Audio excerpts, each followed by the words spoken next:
The village of Hoosick Falls, New York, was contaminated by the man-made chemical PFOA, also referred to as perfluorooctanoic acid, which came from the local plastics company Saint-Gobain. This was discovered in 2014 by a local resident, Michael Hickey, after his father died of cancer. He felt there was a correlation between his father's death and the water supply. Cancer clusters had also been found in this area. The chemical from Saint-Gobain was emitted in the air, becoming airborne.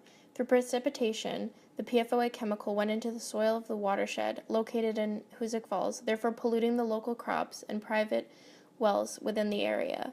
After a period of misinformation from both the local and state government relating to the safety of PFOA, the town was declared an Environmental Protection Agency Superfund by Governor Cuomo and has received a clean municipal water supply through that.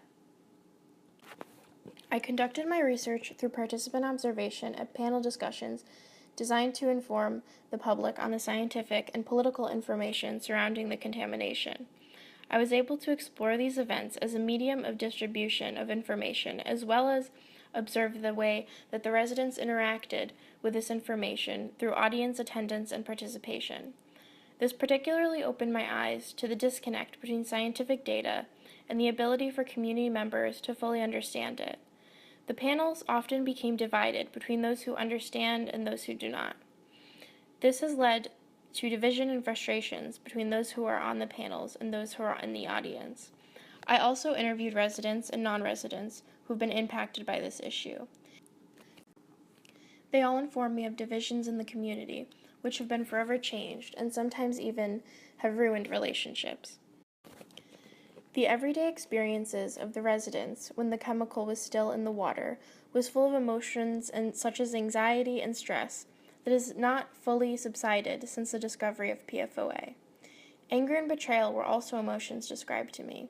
I was told by my informant, Bryant Bushner, a resident of the town whose private well was contaminated, that he viewed this as a violation of the body. I am shaping these anxieties and violations conceptually through the effects of the power relations inflicted on the body and mind of these residents. The amount of the PFOA that resides in the body is measured through blood tests. This led to an increased anxiety that devastated many residents, including parents who found that their children had higher levels of the chemical than they did themselves. The results were mailed to each resident, no matter age, therefore even babies received letters addressed to them. Brian explained to me that this shifted his thought, and it became more real to him when he got the results back. He had been keeping up with scientific data, and now he was a part of this data, which had a direct relationship to his body. I interviewed an 18-year-old student named Claire, whose sister refused to have her blood tested out of fear for the potential results.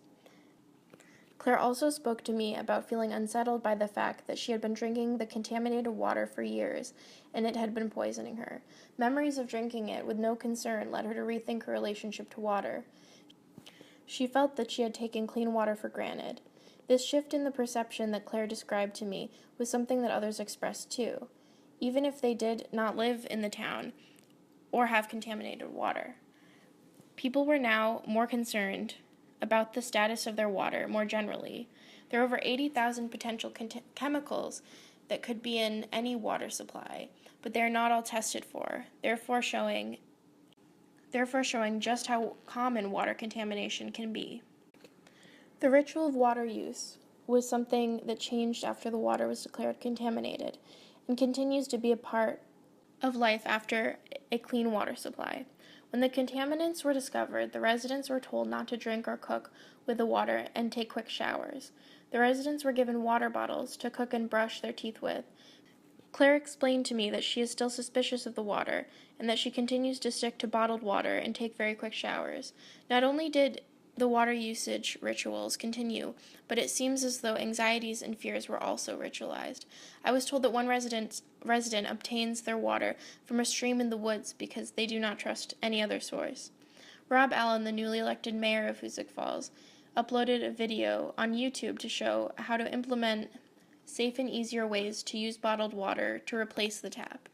And this sort of a dollar bowl that you could stuff in here that doesn't move, so it always catches the water.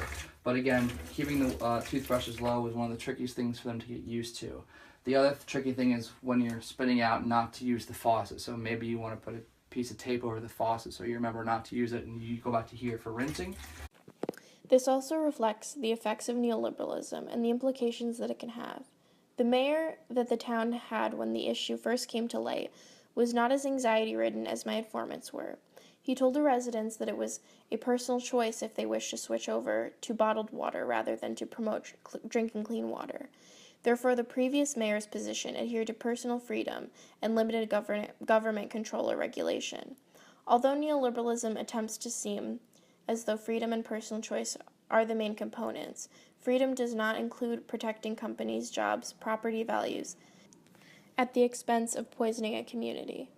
Although I have found that this sort of nonchalance is in the minority, the village is industrialized, where the local economy mainly consists of farming, lumber, construction, and manufacturing jobs. Saint-Gobain, which is a worldwide plastics fabrication company, and made over $45 billion in revenue in 2013, is an example of one of these industries and is the largest employer in the town. The village also has an estimated per capita income of less than $26,000 as of 2015. Economic struggle is very prevalent in the community, and the residents in the town rely heavily on these local companies for steady employment. One 19-year-old resident expressed that herself and others are afraid that the company would leave, therefore leaving people without work. In terms of media consumption and usage, there are divisions that come into play here. Trevor Noah mentioned the town of Hoosick Falls on his show, The Daily Show with Trevor Noah, where he made light of the name Hoosick Falls and referred to it as a self-fulfilling prophecy. Current Mayor Rob Allen, who's a teacher at the local high school, felt that it was a positive portrayal because it helped to bring more awareness to the issue. Whereas Brian Bushner, who's a member of the town board, had a different take, claiming that he thought that it was insensitive and bad for the town. Both Brian and Rob are residents of Hoosick Falls and were contaminated by the PFOA chemical. These different perspectives reflect the wider community division that has occurred and continues to occur regarding seeking a solution. The usage of media sources pertaining to the PFOA usage range depending on age. I found that many of the younger and middle-aged residents were using internet sources to keep up to date concerning this issue, such as the Facebook page PFOA in Hoosick Falls. Many had told me that the local Times-Union newspaper website was also preferred. Claire had informed me that she had seen the most effective dispersal of information from a well-informed person, usually younger, to an older, less informed person. As a student who has been well-informed from attending the local scientific panel discussions often held at the local school, she explained that the residents that she knows are just not interested in educating themselves about the science. Therefore, she is able to step in and answer any questions or concerns that those around her who may or may not have the interest or time to research or go to panel discussions. This also helps with sharing information that is digestible to residents who may find the scientific data difficult or the politics to be complicated. Others I spoke to had a different perspective on less informed residents, stating that they tried to listen to those less informed but had a difficult time. Even Claire explained that although she was well informed, a lot of the time the deeper information got harder and it became harder and more difficult to understand. Therefore, the public network of community knowledge sharing from the younger generation to the older generation is the most effective and popular method according to my research so far. In terms of the significance of my research, the current political climate has a lot to do with the link between environmental and economic issues. On the state level, Governor Cuomo just passed in his budget that New York State cannot be made liable for any pollution situations. Donald Trump won the county of Rensselaer that Hoosick Falls is in by over 48%. Trump has not expressed a definite opinion concerning the solution or outlook to lead contamination of Flint, Michigan's water, which is still not clean.